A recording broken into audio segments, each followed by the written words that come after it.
So Paul helps us to understand that what we can call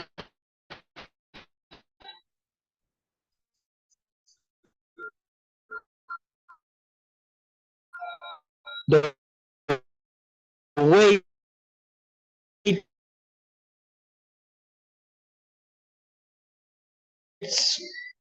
of sin,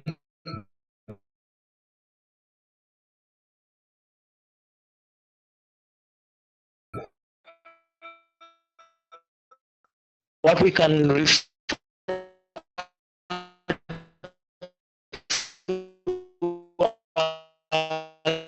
as Can you get to another position? Because right now this one is the impact to deal with.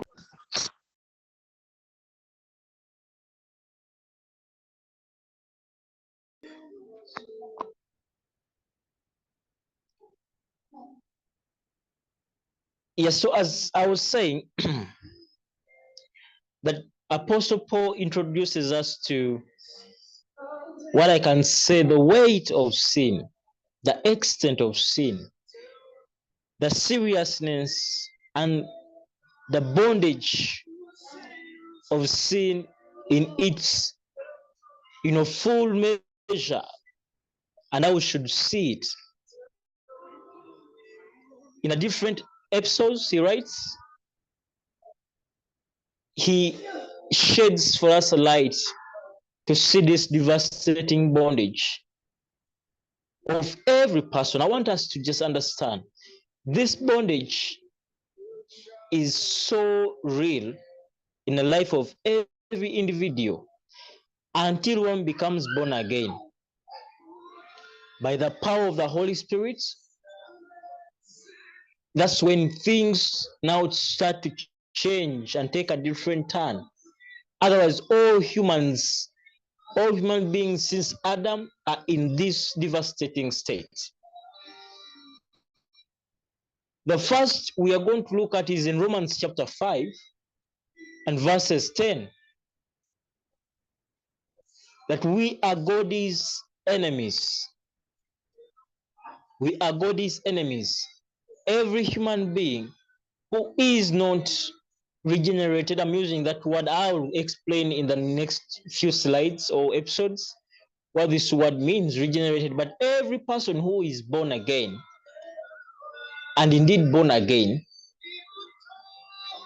changes and becomes a friend to God. But before that, the state of a fallen man is their God's enemies. God's enemies. Let's read Romans chapter 5 and verses 10. I'm going to read from the NIV version, Romans chapter 5. Just a second. Romans chapter 5 and verses 10. This is what the Bible says. For if we were God's enemies, we were reconciled to him through the death of his son. How much more, having been reconciled, shall we be saved through his life? But when you read the verse before it, just to help us have a context, verse 9 says, since we have now been justified by his blood, how much more shall we be saved from God's wrath through him? And why do we need saving from God's wrath? Or why did we need that? Is because we were God's enemies. God's enemies. The second one we can look at is we're unable to please God. That's a condition of a man under this bondage.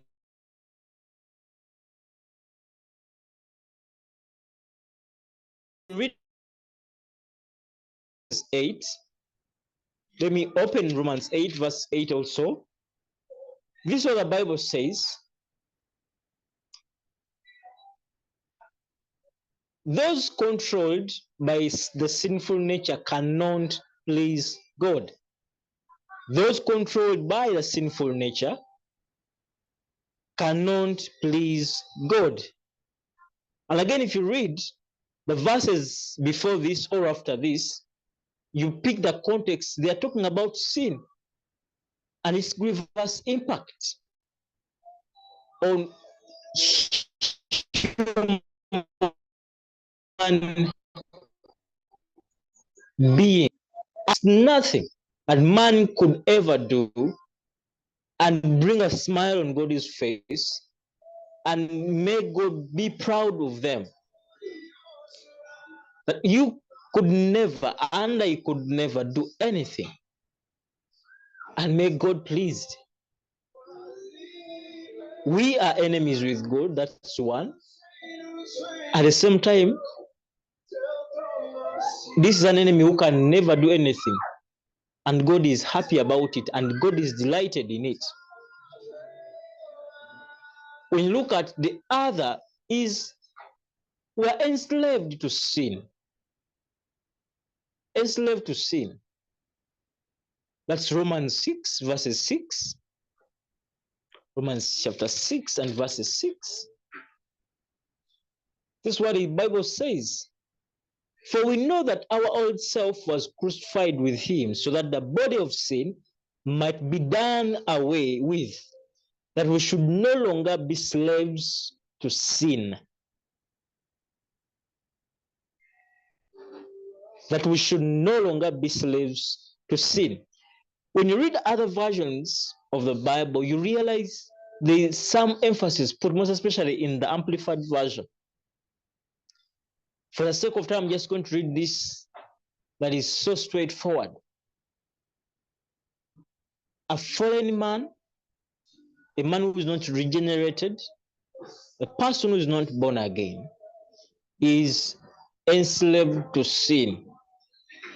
Whether they know it or they don't know it, whether they accept it or they don't, sin is their master. Sin dictates how they live their lives. Sin is pervaded in every choice that they make. They can never say no to sin, just as the slave cannot say no to the master. They are slaves to sin. The other, which is the fourth, you can look at is in 1 Corinthians chapter 2,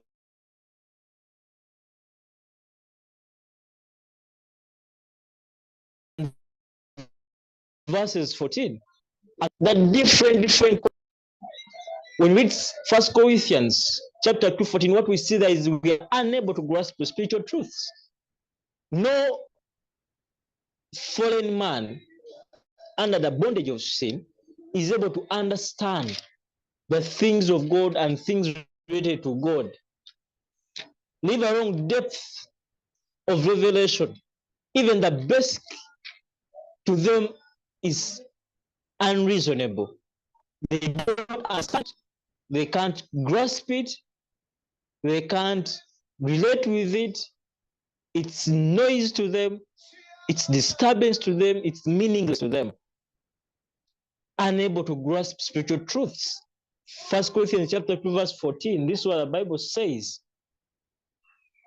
14, it says, the man without the Spirit does not accept the things that come from the Spirit of God, for they are foolishness to him, and he cannot understand them, because they are spiritually discerned. They are spiritually discerned. And I love when you continue verse 15, let me just include verse 15. It says, the spiritual man makes judgments about all things, but he himself is not subject to any man's judgment. Friends, when you read this verse, you realize it's more like telling a blind person to see things that you're showing them. They are blind, and you're showing them a cup. That this is a cup. Take it. We're showing them a path. That's where you should go and move. They are blind, they cannot see. A blind man is no judge of colors. You can't ask them which color is this. Is it brown or blue? Is it green or yellow? You can't ask them to tell you the difference between colors. You can't tell a deaf person to clap their hands and their, make joyful noises for the Lord, and you expect them to do so because they can't hear you. What you're speaking is not sounding. Their ears cannot receive it. It's like telling a mute person to speak.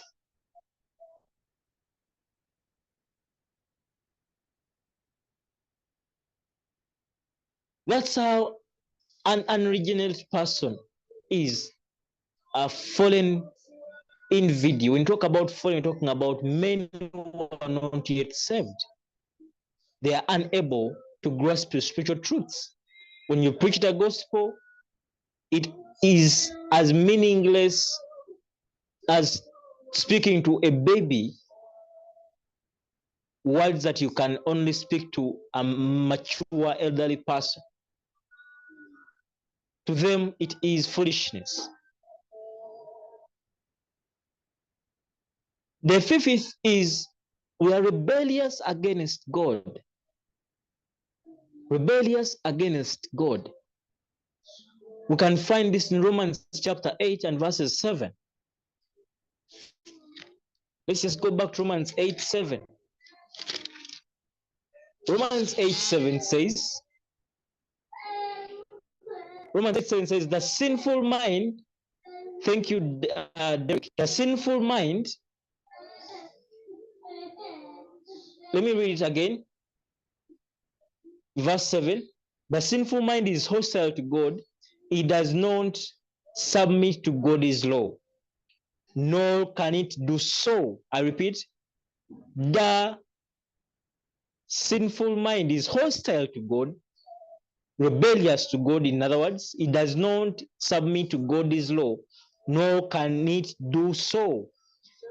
A foreign man is rebellious to God, that nothing God will speak that will make sense to them, or that they will accrue to, they will submit to, they will yield in submission to do. They are indifferent to every word that comes out of the mouth of God. Anything related to God, they don't and will never do, because by nature they are rebellious. The other we find in Ephesians chapter 4, and that is darkened in their understanding. Darkened in their understanding. Darkened in their understanding. Ephesians chapter 4, let me read very fast. It says, that is now verses 18. It says, they are darkened in their understanding and separated from the life of God because of the ignorance that is in them due to the hardening of their hearts. That is a very, very deep and serious consequence of sin. In the next episode, we are going to look at one which I say spiritually dead and spiritually blind. I'm going to take enough time to explain this because they are key to the life of a believer. So friends, this time round, I'm going to stop at this so I can create time to explain the depth of now two key aspects here, that is spiritually dead and spiritually blind. So in the next episode, as we continue to digress on this, the extent of man's sin. Blessings.